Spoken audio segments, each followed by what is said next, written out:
A recently expired tax credit and continuing uncertainty in the Renewable Fuels Standard were key topics of conversation as about 1,000 members of the National Biodiesel Board gathered recently in Fort Worth, Texas.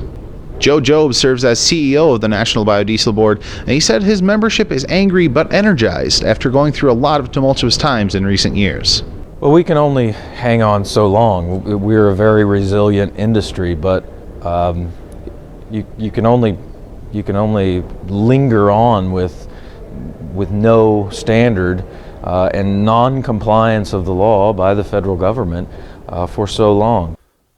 The RFS standards Jobe mentioned were also discussed at the conference by an EPA official who said the agency is working tirelessly to finalize 3 years' worth of volume obligations.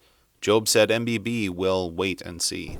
We're going to take the EPA at their word, take them at face value that they want to do 2014 volumes, 2015 volumes, and 2016 volumes, get them all finalized in this 2015 calendar year. They've been behind and getting more and more behind as time goes on. They have said they want to make this the year they get the program back on track and they start complying with the statutory deadlines for these RVOs. So we're taking them at face value, and we're going to do absolutely everything that we can to help them do that.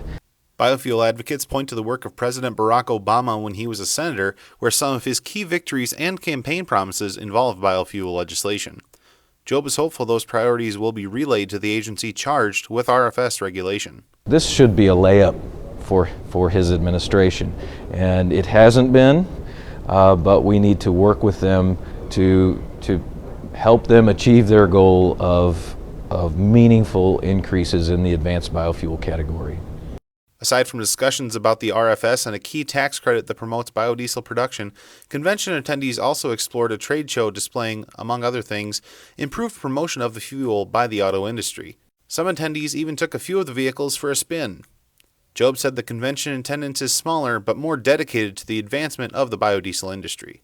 I think there's been a lot of unity in the industry. Adversity has a way of bringing people together for a common cause.